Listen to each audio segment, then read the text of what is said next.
Guruku, pahlawanku. Istilah ini mungkin sudah tidak asing bagi kita semua, karena tanpa jasa dari seorang guru, kita tidak akan berarti dan bisa menjadi seperti sekarang ini. Kali ini, kami akan menceritakan sebuah perjalanan dan kehidupan dari seorang guru atau pahlawan kita dari Pujon. Beliau bernama Bapak Dimas SPD, yang biasanya dipanggil oleh anak didiknya dengan sebutan Pak D. Beliau mengajar mata pelajaran sejarah untuk bangku kelas 12. Beliau menginjakkan kakinya pertama kali di SMA Negeri 2 Pujut pada bulan Februari tahun 2018 sebagai seorang guru honorer. Meski hanya menjadi seorang guru honorer, namun hal tersebut tidak pernah membuat beliau patah semangat dan bergerak mundur. Bahkan beliau bangga, karena meski hanya menjadi seorang guru honorer, beliau sudah bisa untuk menghasilkan anak didik yang sukses, mulai dari bidang politik, ekonomi, dan bahkan sampai di bidang militer. Dan menurut beliau, sebuah kesuksesan yang diraih oleh anak didiknya adalah sebuah kekayaan yang sangat berharga baginya. Selain menjadi seorang guru sejarah, beliau juga mengemban dan mempunyai tugas tambahan menjadi seorang pembina paskib di SMA Negeri 2 Pujut. Namun, awal perjalanannya sebagai seorang pembina juga tidak lepas dari berbagai masalah. Karena pada awalnya, kebanyakan dari masyarakat menganggap bahwa beliau tidak akan mampu. Beliau tidak akan pernah bisa untuk melatih anak didiknya, karena mereka semua hanya melihat dari fisik, tubuh yang pendek, kulit yang hitam. Itulah yang mereka ragukan. Namun, beliau tidak pernah mundur. Beliau tidak meragukan apa yang dikatakan, apa yang difikirkan oleh masyarakat tentang dirinya. Hingga pada akhirnya, semua itu beliau buktikan dengan hasil yang sangat sempurna.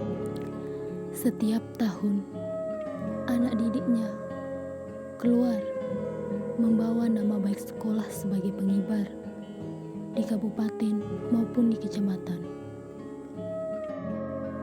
Selain itu, 80% dari alumninya kini sudah sukses baik dalam bidang kepolisian maupun militer lainnya.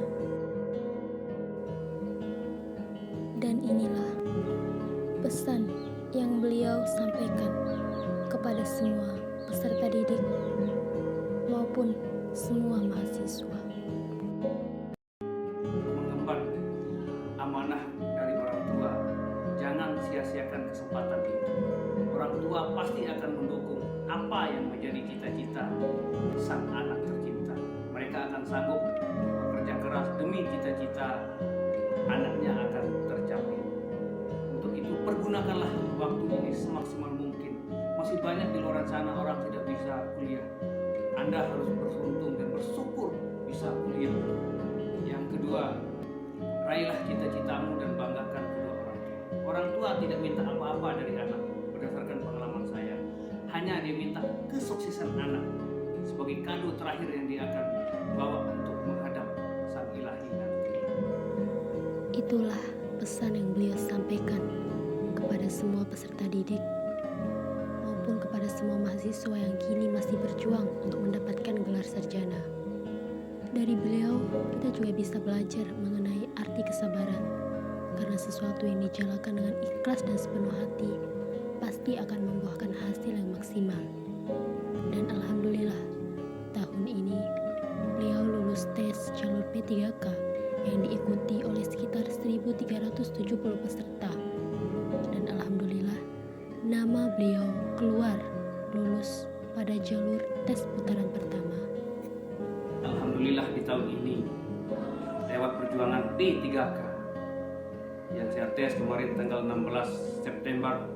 Alhamdulillah kemarin saya terima pengumuman tanggal 8 Oktober. Dan dari 1370 sekian yang diterima di putaran pertama, alhamdulillah nama saya salah satunya ada di situ. Dan itulah sebuah kisah singkat mengenai perjalanan hidup salah satu pahlawan kita dari Pujut.